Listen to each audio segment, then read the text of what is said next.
multiplication.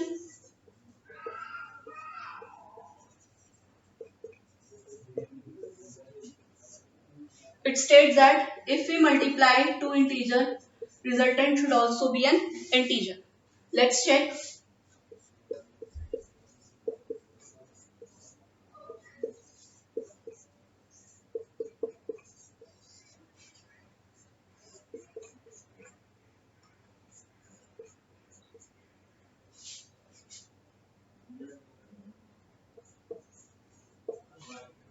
We see 11 multiplied 10, 110.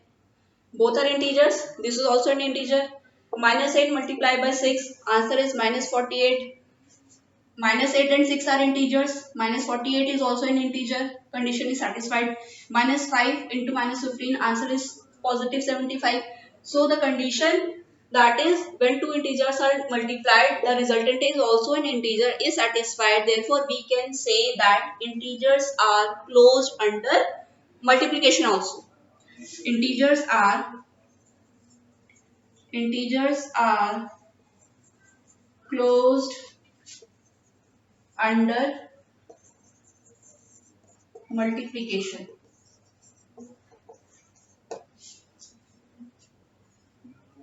Now we will check it for division, whether integers are closed under division or not.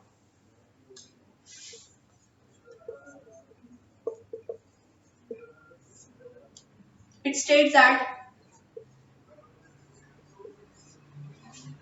when an integer is divided by another integer, the resultant should also be an integer. Let's check it out.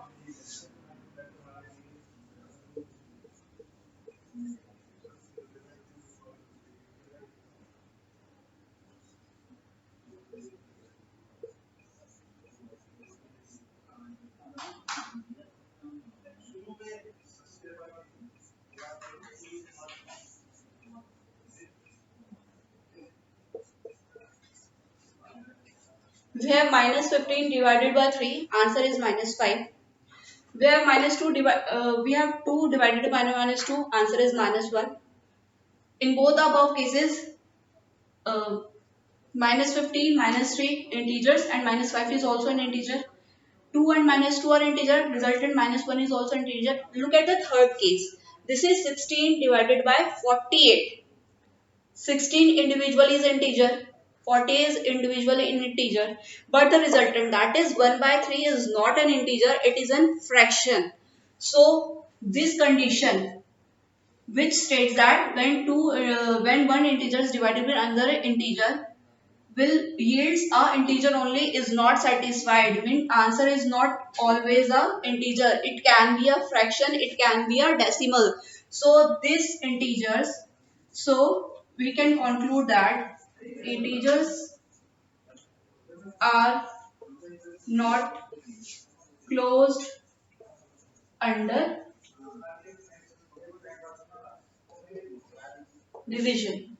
Integers are not closed under division. Integers were closed in case of addition. They were closed under subtraction. They were closed under multiplication. But they are not closed under division. Because when we divide two integers, the resultant will not be necessarily a integer. It can be a fraction. It can be a decimal.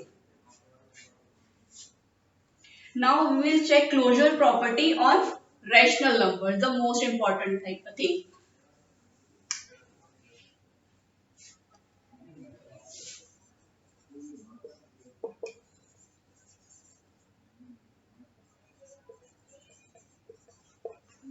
We will discuss all the four mathematical operations one by one. Like first one was addition.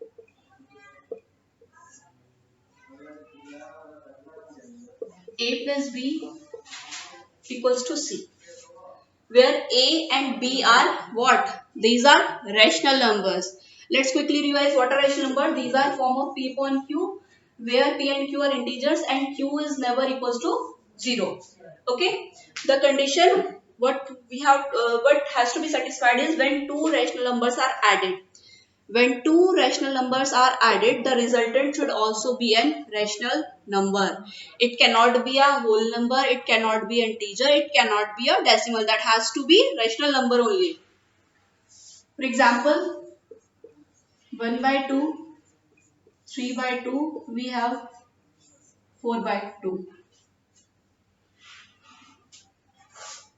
Okay.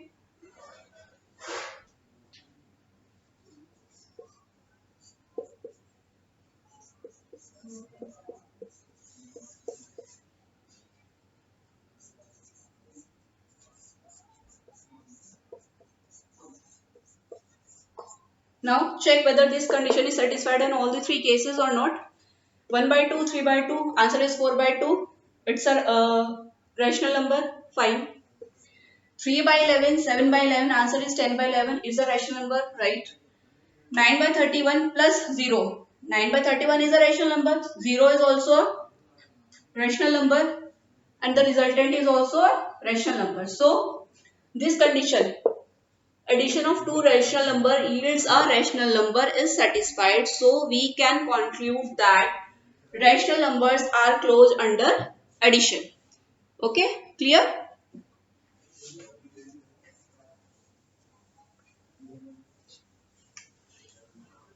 Now we will check it for subtraction. Now we will check it for subtraction.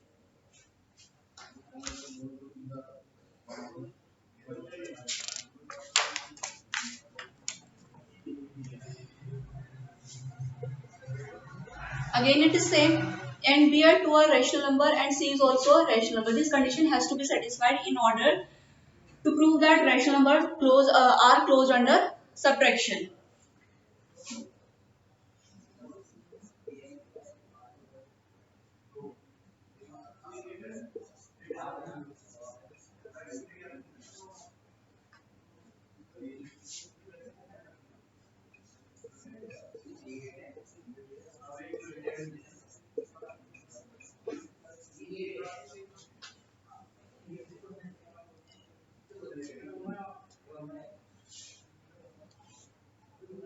So 5 upon 7 a rational number, 3 upon 7 is also a rational number, and 4 upon 7 is also a rational number.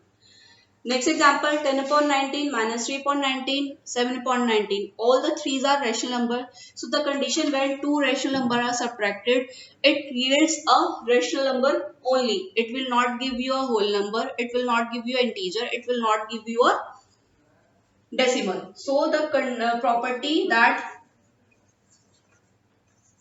rational numbers are closed under subtraction. Rational number are closed under subtraction. Now we will check it for